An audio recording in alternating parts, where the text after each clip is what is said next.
En el contexto de la pandemia han surgido diversos dilemas en lo referente al control de la misma,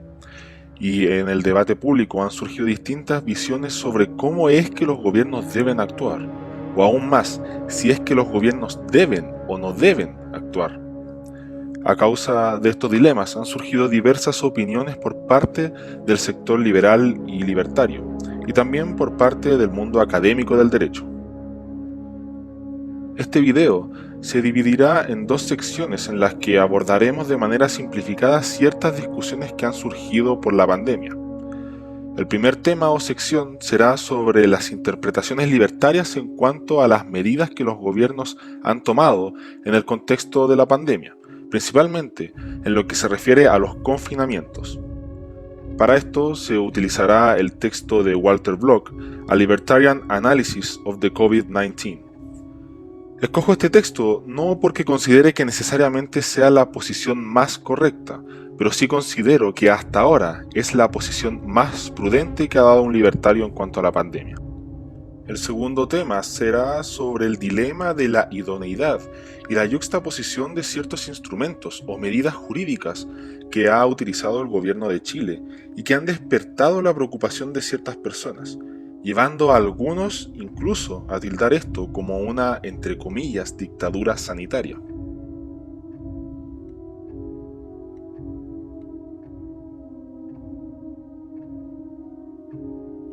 Actualmente en la comunidad libertaria rothbardiana de América Latina, pareciera que existe una opinión casi unánime sobre las medidas de la pandemia,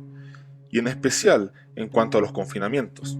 a saber, que estos son una restricción de libertades y en general de derechos que son considerados absolutos por muchos libertarios,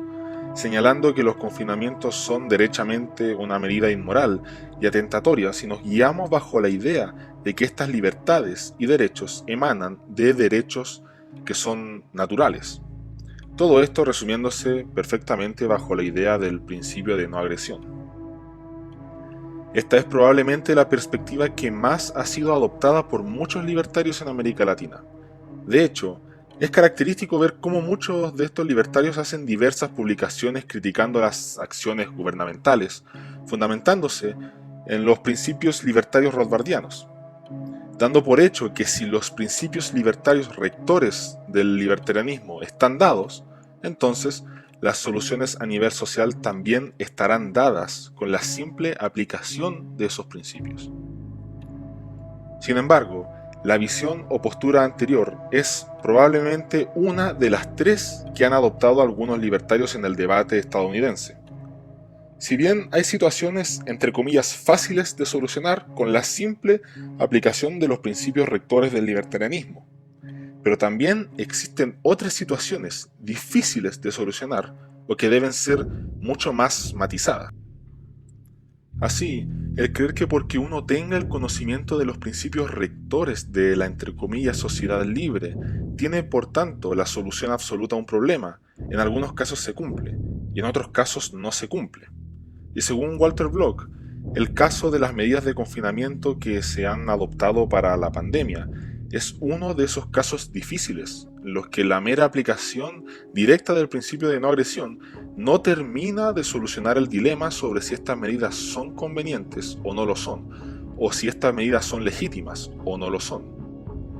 De esta forma, para este primer apartado nos guiaremos bajo uno de los criterios de Walter Block. Ahora,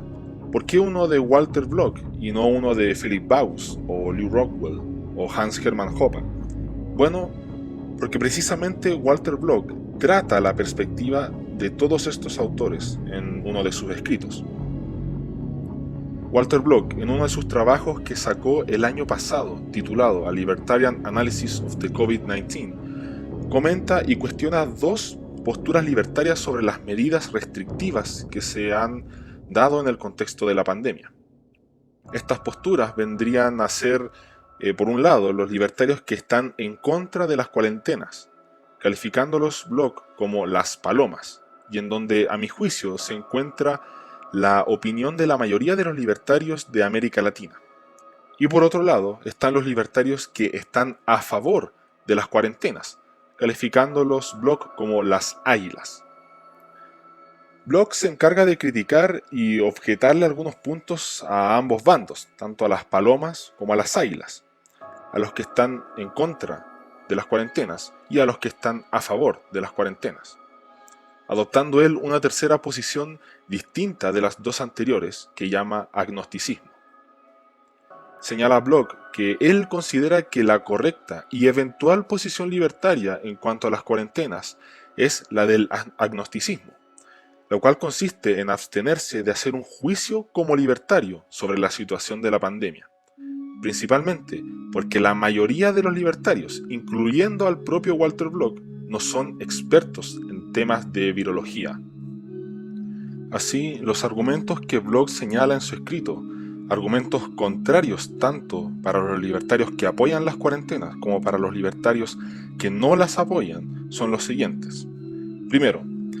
Walter basa uno de sus argumentos bajo la conocida y aceptada idea de la división del trabajo, esa idea que fue enunciada de muy buena forma por Adam Smith en La riqueza de las naciones, la cual señala que la productividad puede aumentar si se dividen o fragmentan los procesos de producción a un nivel óptimo, generando no solo una mayor productividad, sino que también una especialización del trabajo. Esto luego va acompañado con lo que Hayek llama la división del conocimiento. Todo esto quiere decir que existirán personas en la sociedad que tengan diversas profesiones y se especialicen en determinados trabajos.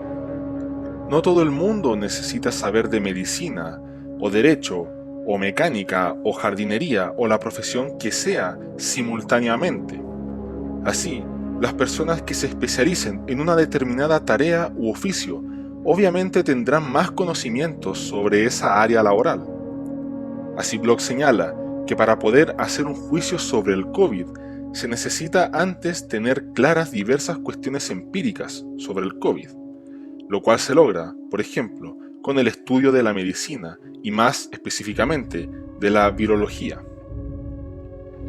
Es de esta forma que Block señala en su escrito que las palomas, o los libertarios en contra de las cuarentenas, han comenzado a hacer afirmaciones del tipo «el virus no es tan grave», o «la letalidad está exagerada por el gobierno», o que los encierros no son una medida idónea para afrontar la pandemia.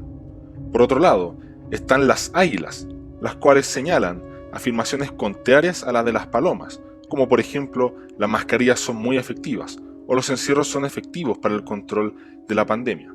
Básicamente, la opinión de las águilas y las palomas es totalmente contraria en cuanto a los temas del COVID y las medidas del gobierno. Todas estas, señala Block, son afirmaciones que están ligadas a lo empírico, al estudio del virus en sí,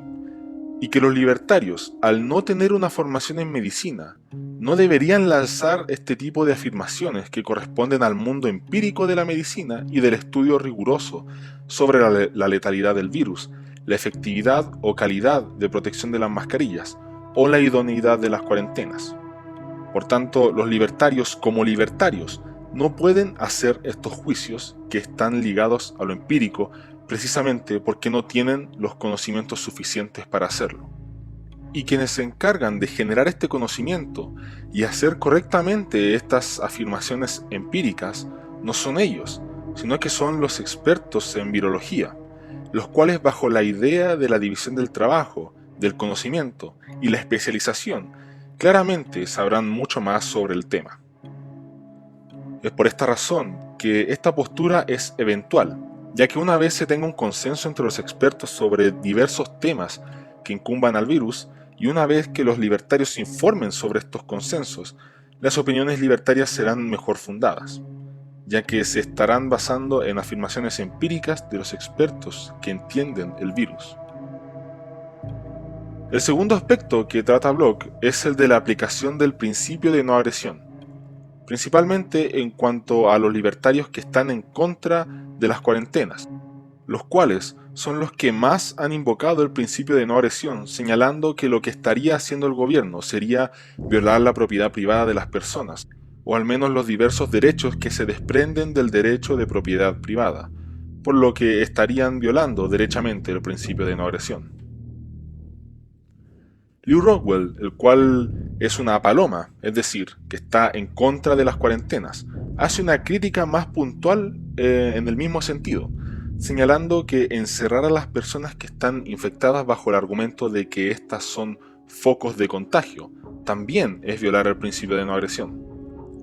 Rockwell se respalda bajo el argumento rothbardiano sobre que las meras amenazas o riesgos no directos o inciertos, como el que podría provocar una persona con COVID, no constituyen un acto violento y por tanto no violan el principio de no agresión, debiendo permitírseles a todas las personas estar afuera de sus casas, personas que tengan o que no tengan el virus. Ante esto, Walter Block señala que en realidad Rockwell está aplicando mal el argumento rothbardiano, ya que según Rothbard, en la ética de la libertad, para que una amenaza constituya una transgresión al principio de no agresión, ésta debe cumplir con 3 requisitos. Que ésta sea, primero, palpable, segundo, inmediata y tercero, directa. Requisitos los cuales, según Block, sí se cumplen en el caso de una persona que tiene COVID, sobre todo si se pone el foco en las llamadas personas de riesgo, las cuales se ha dicho que son mucho más vulnerables al virus, cumpliéndose para Block los 3 requisitos sobre una amenaza palpable, inmediata y directa. Es decir, para Walter Block, las personas con COVID que andan rondando indistintamente por los espacios públicos sí constituyen una transgresión al principio de no agresión. Block pone el ejemplo de una persona que sale a la calle disparando hacia el cielo, o una persona que sale lanzando combos al azar y de forma alocada. Estos dos sí presentan una amenaza a la propiedad de los demás, transformándose en infractores del principio de no agresión, por el solo hecho de poner en riesgo o amenazar palpable, inmediata y directamente a las personas de su alrededor, legitimando a los individuos amenazados para defenderse. Esto Block lo respalda con un extracto de la Ética de la Libertad, el cual, como se puede ver, interpreta de una forma distinta que Lew Rockwell. En tercer lugar, Block destaca un tema de suma importancia no solo para esta discusión, sino que un tema que puede afectar potencialmente a todos los debates libertarios, siendo uno de los ejemplos más claros el debate sobre el aborto, el cual es que por el mero hecho de que los libertarios tengan a la vista los principios de la llamada sociedad libre de la que hablaba Rothbard, esto no significa que se puedan solucionar todos los problemas o dudas mediante la directa aplicación de tales principios. Es decir, hay casos, entre comillas, casos fáciles, en los que la aplicación directa del principio de no agresión soluciona o clarifica el asunto o problema, dando una solución muy certera y concreta. Pero hay otros, entre comillas, casos difíciles, en los que la aplicación directa del principio de no agresión no genera una solución uniforme, siendo esencial e importante en este caso prestar atención a la evidencia empírica y complementarla con los principios libertarios para poder llegar a una solución idónea. El caso de la pandemia es precisamente uno de esos casos difíciles en el que se encuentran los libertarios para con las medidas tomadas por el COVID, según lo señala Block, y que, claro está, la aplicación y conocimientos del principio de no agresión no ha generado una solución uniforme entre los libertarios estadounidenses, produciéndose esta división entre palomas, águilas y agnósticos. Block clarifica esto con un extracto de una charla de Hans Hermann Hoppe, titulada Democracia, Descivilización y Contracultura.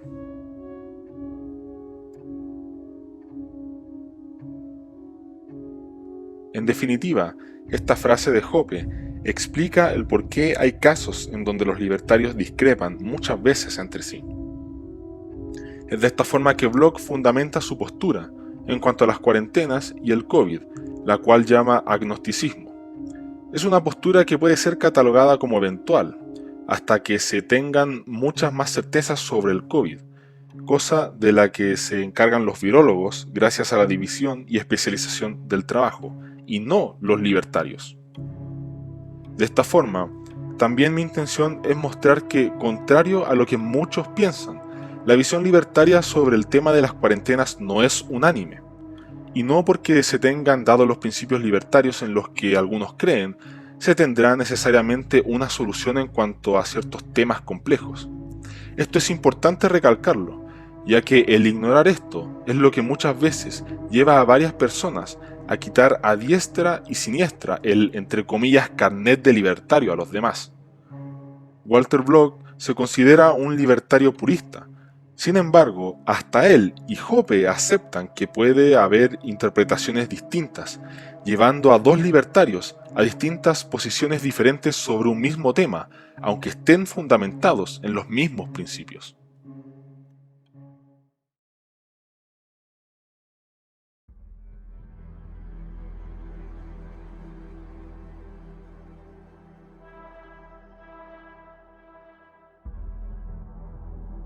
A lo largo de la pandemia, el gobierno ha tomado una serie de medidas de ámbito sanitario-administrativo para intentar enfrentar a la misma,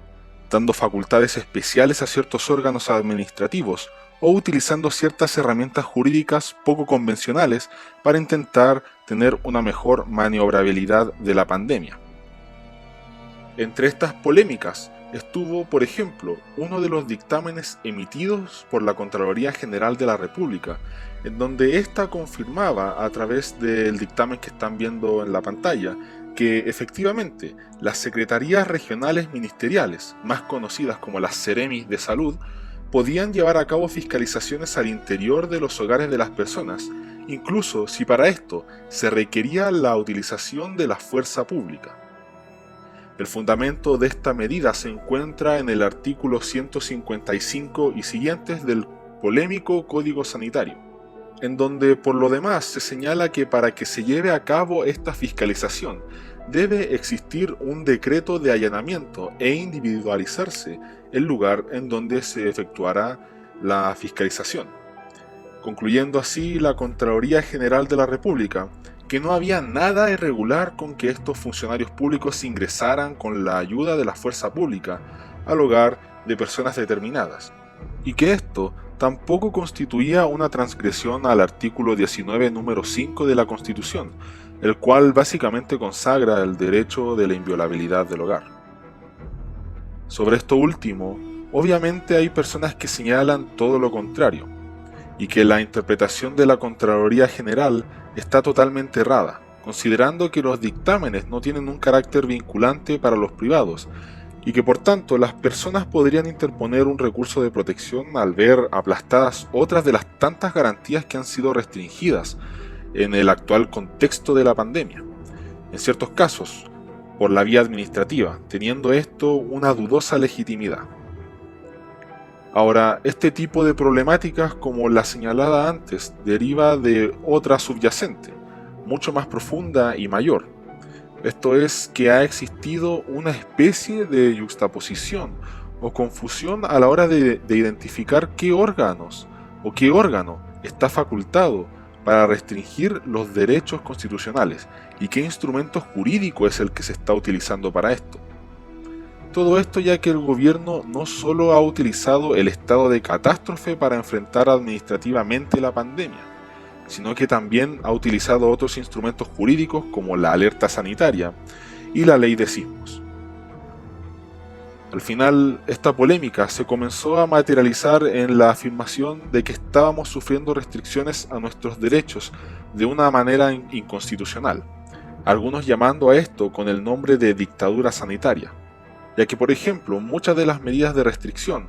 que aparecían en los comunicados del diario oficial emanaban sorprendentemente del Ministerio de Salud, señalando a algunos que en realidad el Ministerio de Salud no tenía ninguna facultad para restringir derechos y libertades, y que por lo tanto todo lo que se estaba haciendo era derechamente inconstitucional, ya que según la Constitución, en su artículo 39, los derechos constitucionales solo pueden ser afectados en caso de decretarse alguno de los estados de excepción constitucional, lo cual excluye la posibilidad de que algún otro órgano administrativo como el Ministerio de Salud pueda restringir los derechos constitucionales. Sin embargo, ha existido otra interpretación jurídica, la cual señala que lo dicho anteriormente no es del todo exacto. De hecho, se ha interpretado jurídicamente y señalado expresamente que el Ministerio de Salud sí está facultado para realizar esto. Y aquí reside parte de la polémica. ¿Por qué un solo ministerio puede estar facultado con el Imperium para llevar a cabo restricciones a los derechos y libertades? ¿Acaso solo un ministerio puede controlar la totalidad de lo que hacen y lo que no hacen los chilenos? ¿No es esto contrario a lo que señala la Constitución, que solo a través de los estados de excepción constitucionales se pueden restringir tales derechos constitucionales? Todo esto lo trataremos más adelante, y dice relación con el cuestionado decreto número 4 del Ministerio de Salud dictado el año pasado. Así, lo que pretendo aclarar en esta parte es que la polémica reside principalmente en la idoneidad del estado de catástrofe y en cuál es el ámbito de acción del Ministerio de Salud y por qué el Ministerio de Salud a veces parece que actúa con facultades bastante extensas, tomando medidas que en condiciones administrativas normales están fuera de su competencia y actuando como si estuviera incluso por sobre lo consagrado en la Constitución Política de la República, específicamente lo consagrado en el artículo 39. Para estos efectos es muy iluminadora una idea que señala Rothbard en el Manifiesto Libertario, la cual dice: ninguna constitución puede imponerse o interpretarse a sí misma, debe ser interpretada por hombres. Y si el poder definitivo de interpretar una constitución queda en manos de la Corte Suprema, es inevitable que ésta continúe otorgando poderes cada vez más amplios a su gobierno.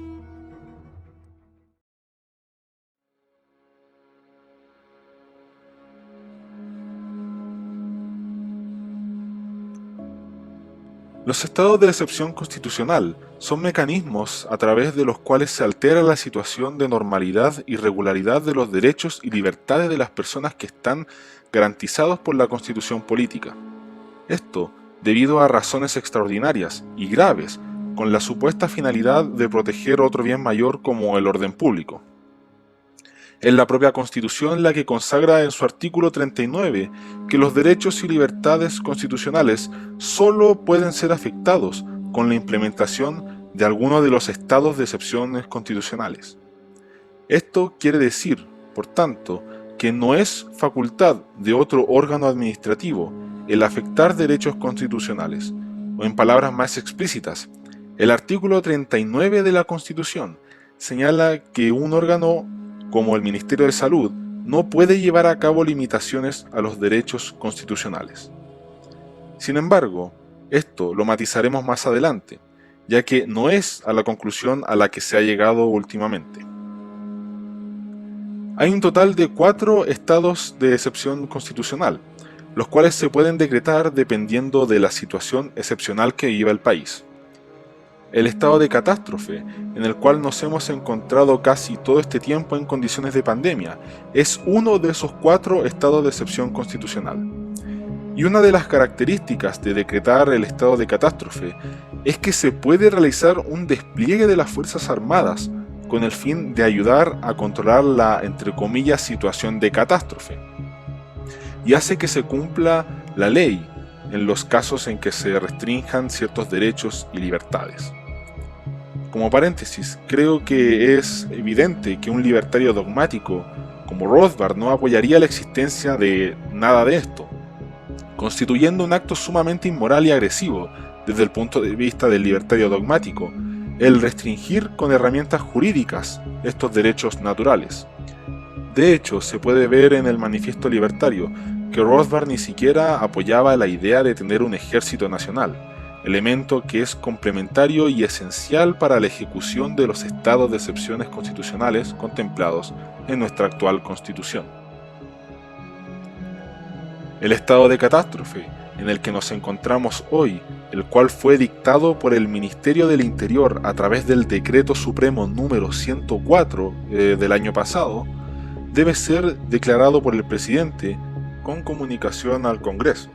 facultando así al gobierno a llevar a cabo restricciones a ciertos derechos, como lo son restricciones al derecho de locomoción, al de reunión, al de disponer ciertos bienes y al derecho de propiedad.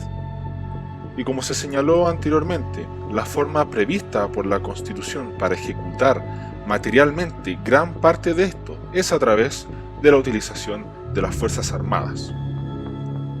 Ahora bien, ¿no es curioso que en una situación de pandemia se realice un despliegue de las Fuerzas Armadas? Es decir, para acabar con una pandemia no son necesarias las Fuerzas Armadas, salvo que se quiera hacer cumplir de forma muy dura las restricciones de los derechos que contemplan los estados de excepción constitucional.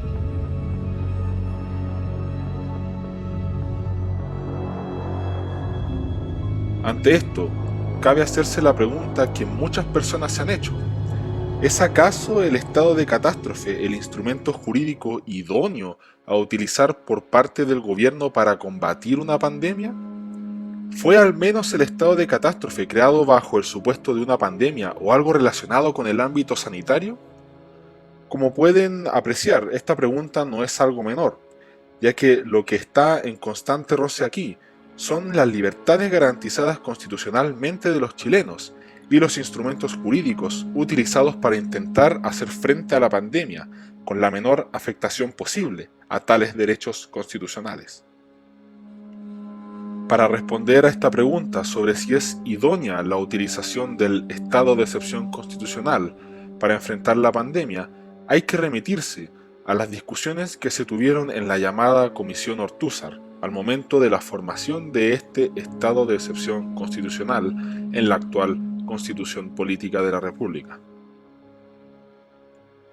La Comisión Ortúzar fue el organismo designado por la Junta Militar para dar creación a la Constitución que nos rige hoy en día. En esta, el estado de catástrofe fue tratado en un total de 16 sesiones por la Comisión. Sin embargo, en solo una de esas 16 sesiones se empleó la palabra epidemia. Así, a pesar de que los supuestos en los que se entiende que puede ser aplicado el estado de catástrofe sean amplios, como en el caso de tsunamis, terremotos o incluso desequilibrios económicos, y en general, cuando hay una alteración y daño sustancial del orden público, el que la palabra pandemia haya sido nombrada solo una sola vez nos da indicios de que no se puede decir que el estado de catástrofe es la medida idónea para enfrentar una pandemia, ya que no fue creada para afrontar una situación como esta, a saber, una situación de perduración muy prolongada en el tiempo. Los estados de excepción constitucional operan para un lugar acotado y para un tiempo acotado, no para periodos de tiempo extensos. Así, se puede ver que uno de los problemas que más se evidencia del estado de catástrofe es de índole temporal. Esto claramente se evidencia al ver que el presidente constantemente ha tenido que hacer prórrogas del estado de catástrofe. En este factor problemático de temporalidad también se encuentra el dilema de la afectación a los derechos constitucionales, ya que se supone que las restricciones de los derechos de los estados de excepción constitucional deben ser de poca duración, cosa que no se cumple al aplicar el estado de catástrofe para enfrentar la actual pandemia. Otra de las cosas a resaltar del estado de catástrofe es la utilización y despliegue de las Fuerzas Armadas como medida para poder afrontar esta situación excepcional, las cuales son utilizadas para los casos de terremotos, tsunamis u otras catástrofes ambientales. Pero, ¿es congruente o idóneo utilizar las Fuerzas Armadas para el caso de una pandemia? ¿Se necesita realmente un militar para hacer que se cumpla la normativa de la pandemia? Lo cierto es que esta medida parece demasiado abusiva si lo vemos desde el enfoque de las garantías constitucionales y los derechos. Esto deja en evidencia que la medida del estado de excepción no solo es bastante ruda para con las libertades, sino que también no se relaciona ni se condice de una buena forma a la extensión de la pandemia si tenemos en cuenta todo el periodo que esto ha durado y todo el periodo que se debe esperar para que la población logre una inmunidad. Ante esto surge la pregunta sobre si acaso estaremos bajo un régimen de excepción constitucional todo el tiempo, hasta que la pandemia sea superada. Esto nuevamente deja en evidencias que la medida del estado de catástrofe no fue ideada para una pandemia y por tanto no es la idónea para afrontar una pandemia.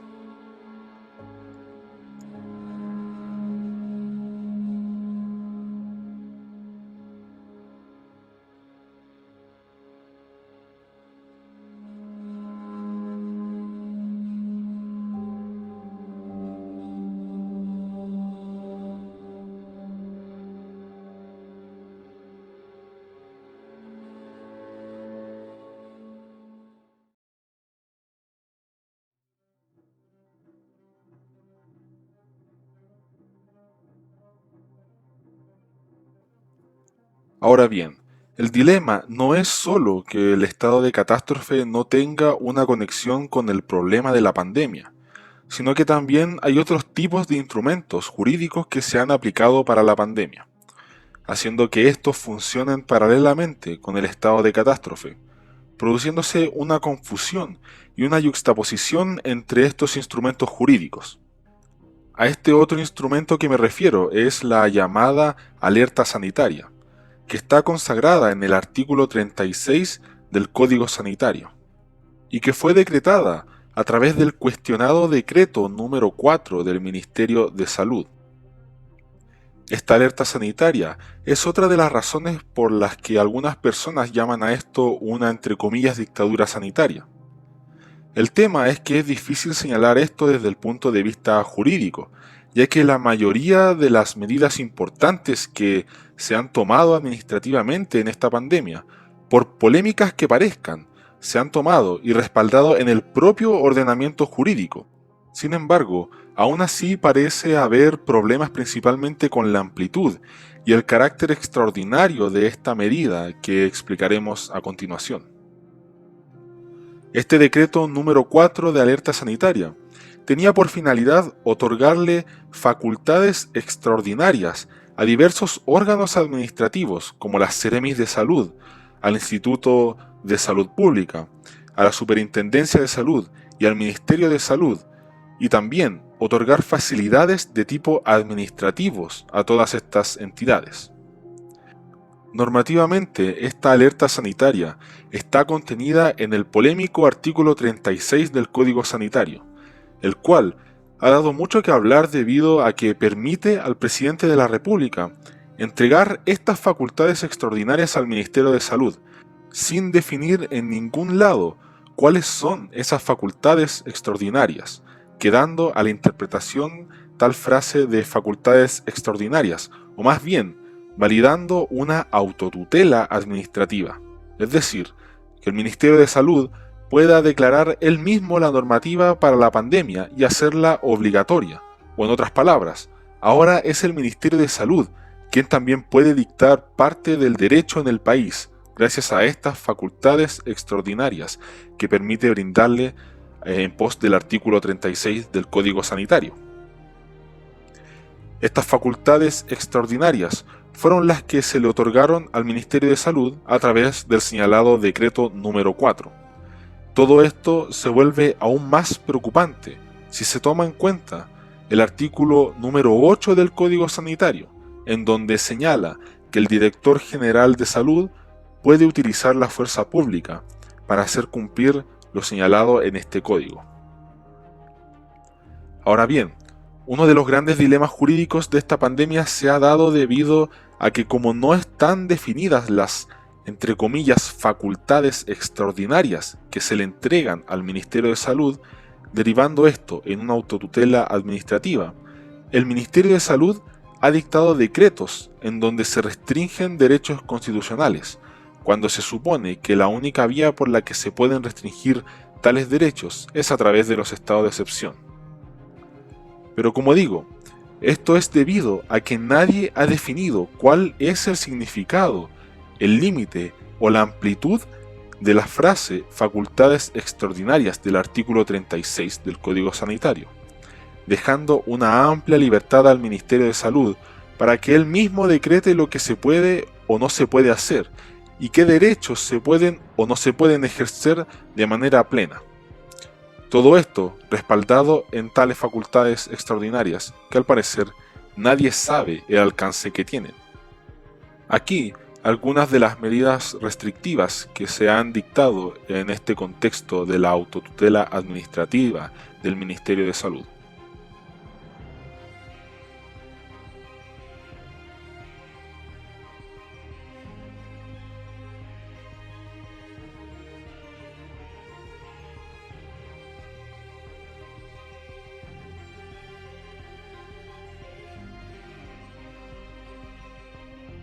Es en este sentido que también se señala que ha habido una yuxtaposición o confusión entre los instrumentos jurídicos utilizados para la pandemia, como la alerta sanitaria y el estado de catástrofe, ya que hay medidas que en estricto rigor solo pueden ser decretadas a través del estado de catástrofe, como la limitación a los derechos constitucionales, pero que aún así han sido limitados por otros organismos que en condiciones normales no son competentes para hacer esto, como es el caso del Ministerio de Salud a través de sus facultades extraordinarias que se le otorgan a través de la alerta sanitaria en el decreto número 4.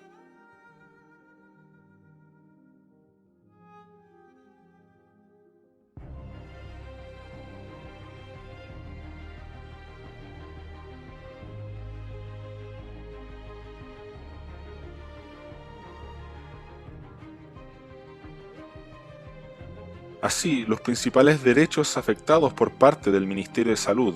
vía facultades extraordinarias han sido la inviolabilidad del hogar, la libertad de culto, la libertad ambulatoria, el derecho de reunión, la libertad de enseñanza y el derecho a realizar actividades económicas. Todos estos consagrados dentro del artículo 19 de la Constitución Política de la República. Ante todas estas problemáticas, con las afectaciones de los derechos que emanan de la alerta sanitaria, se ha señalado que se está transgrediendo el principio de reserva legal y también los principios de competencia consagrados en la Constitución Política de la República.